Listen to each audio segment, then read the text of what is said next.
Julie Chen's Panorama explores the issue of climate change and how we as humans both inherited and continue to cause the destruction of our planet.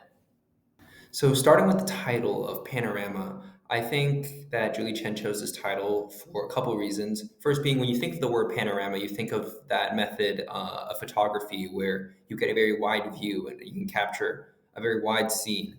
And this book, it starts out in this box form, but once you open it, it looks like this.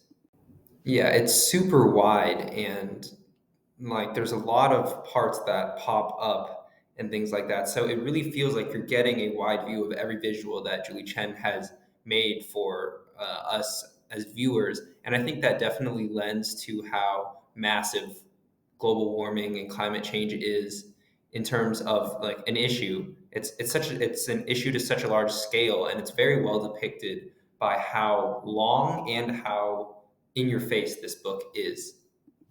So another way I can view panorama as a title relating to the contents of the book is that panorama can also mean an unbroken view of something, like sort of surrounding and engulfing you all around and being connected, unbroken. And I think that's really important because as you can see here, this image of a clock, the words that are in front of it, these phrases are all connected via lines, and it creates this sort of web of interconnectedness. And you can see that in other pages as well, this motif of this web.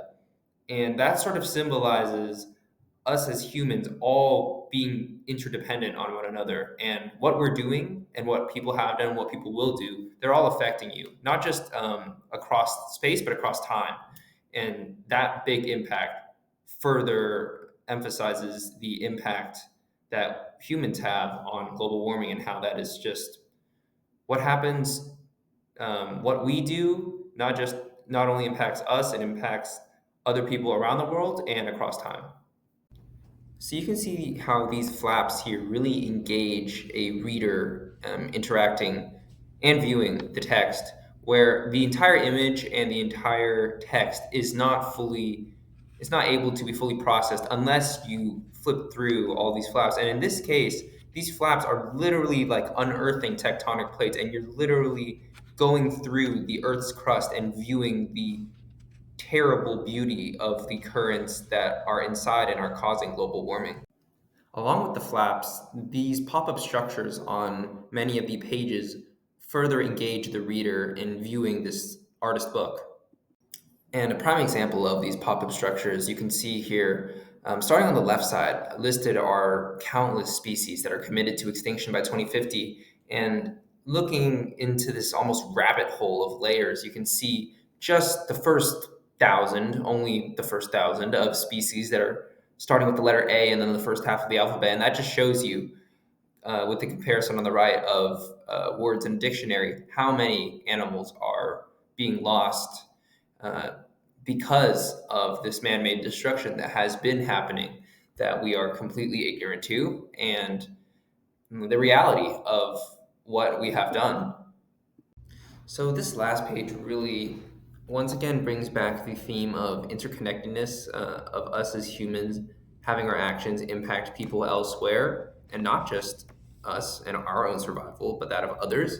And you can see this map that is connected after you unearth these flaps. See, before they were just circles, all just random circles, and all of a sudden, all these dots start to have lines that connect them all and form this web of interdependence, kind of showing that you are both a villain and a victim of global warming because what you're doing is impacting others, and what other people are doing impacts you. And this is really a call to action because people are starting to realize what's going on, the unnoticed destruction that's been going on, and it's just too late. So, doing something to help is pretty much futile. And it's the equivalent of doing nothing at all at this point, which is very sad. Because when you're gone, the earth is still here along with other people. So, are you going to worry about yourself, or are you going to try to fight for something even though it might be worth nothing? You know? So to end off this 5 minute plus video, I want to go back to the interpretations of panorama, and the first two definitions are printed out on the first and second section at the beginning of each of them. The one about the photograph and about the surrounding image. And the final section right down here, the third definition, is a continuing series of unfolding events. And that's not one that comes to mind as easily as the first two. But it does relate back to Julie Chen's message, or should I say, call to awareness of how we have done so much irreversible destruction, we as human civilization, to the point where it is inevitable to continue down the path of destruction, and we are better off sitting at home watching the world die than trying to do anything about it. Because we were born with the inability to do anything, as the time for reform had long passed, where anything could be substantially done about it. So now the question that Julie Chen leaves us with, after giving this whole immersive experience, bringing light the unnoticeable evil that is climate change that has been wreaking havoc, the question is, should we fight for anything? Because why should we if we don't have we don't have the knowledge or the capacity to reverse anything that has been done? Is there hope for change? Is that the question? Maybe there is hope, and maybe not all is lost. Or more likely, can we at least die trying, knowing that we did the right thing, trying to stop what those before us have started, and trying to save, or at least prolong, push back the doomsday clock? You know, could we do the right thing, something that those before us could not have done? And that's the question of our future that Julie Chen is posing to us through this very well done artist book. And here we have our works cited right above me. It's pretty short, and once again, I apologize for making this video so long. There was just a lot to talk about.